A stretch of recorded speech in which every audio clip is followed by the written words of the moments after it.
नमस्कारम सद्गुरु। पहला सवाल रितिका ने भेजा है। सद्गुरु, वो कहाँ से हैं? वो बंगलुरु से हैं। हम्म। सद्गुरु, मैंने हाल ही में पढ़ा है कि इटली में डॉल्फिन समुद्र तट के करीब आ रही हैं। पोलैंड में हिरण सड़कों पर टहल रहे हैं। चीन और कई दूसरे देशों में प्रदूषण का स्तर कम हो गया है। क्या यह हमें सबक सिखाने का प्रकृति का तरीका है?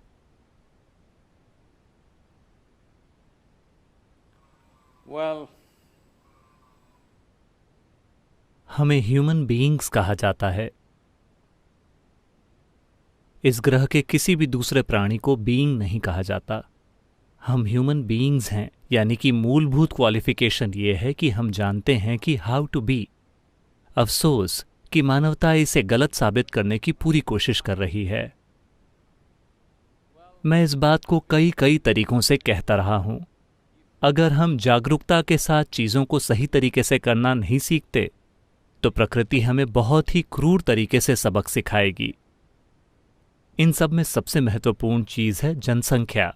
अभी कोरोना के सारे चक्कर में कौन सी चीज हमें सबसे ज्यादा परेशान कर रही है? लोगों की आबादी इतनी ज्यादा घनी है कि यह हर जगह कूद फांद कर रहा है, लेकिन कोई बात नहीं करना चाहता।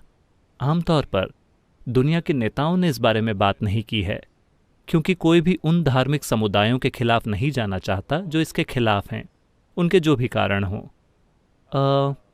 ये बहुत लंबे समय से चलता रहा है। तो एक मूलभूत चीज है जनसंख्या। अगर आप मुझसे पूछें तो बस यही एक समस्या है कि हम अच्छे हैं, लेकिन हम बस बहुत सारे हैं। अब हमने मौत को अपने हाथों में ले लिया है, मेडिकल साइंस, वैक्सीनेशन और हर चीज की मदद से। जब हम मौत को अपने हाथों में ले लेते हैं तो जन्म को भी अपने हाथों में लेना बस साधारण सी समझदारी है। हमें लगता है कि जन्म भगवान का काम है। मौत के लिए हम पक्का करना चाहते हैं कि हम जिम्मेदार हैं और हम इससे निपटेंगे। जन्म के साथ भी इसी तरह से निपटना चाहिए। अगर मौत को पीछे ढकेला जाता है तो जन्म को भी पीछे ढकेलना चाहिए।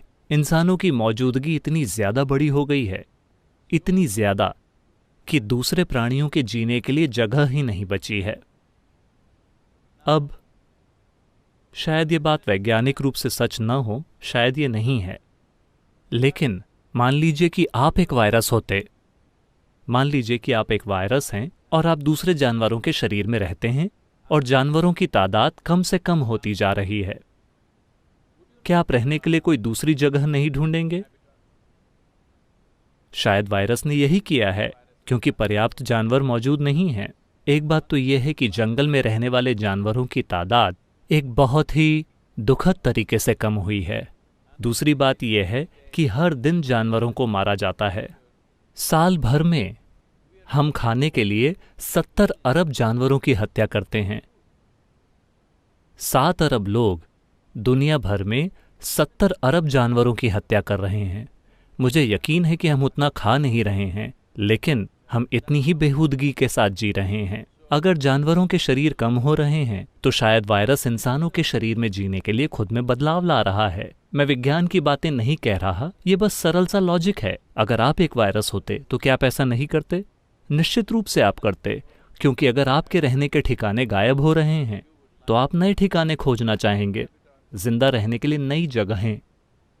तो एक तरह से वायरस यही कर रहा है, लेकिन अभी इन चीजों की बातें करने का समय नहीं है। अभी ये कहने का समय नहीं है कि तुमने ये किया इसीलिए तुम्हारे साथ ऐसा हो रहा है, तुम इसी के लायक हो।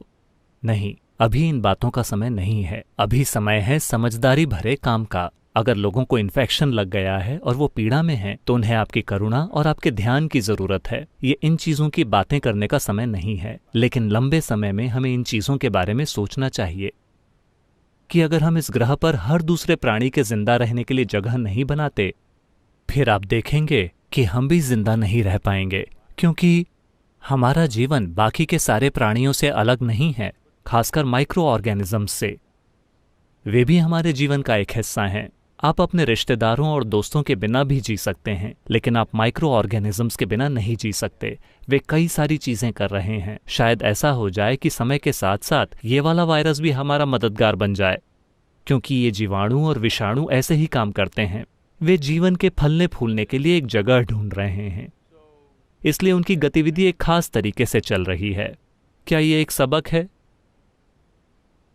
देखिए, हर परिस्थिति में सीखने के लिए कुछ होता है, अगर हम सीखने के लिए तैयार हों। अगर आप सीखने के लिए तैयार हों तो जरूरी नहीं है कि आपदाएं आएं। हर दिन, हर पल एक सबक मौजूद है, सीखने के लिए कुछ है। लेकिन अफसोस कि हम सीखते नहीं हैं। हम आपदाओं के होने का इंतजार करते हैं और फिर हम इसके बारे में फिलॉसफी बनाना चाहते हैं। कृपया फिलॉसफी मत बनाइए।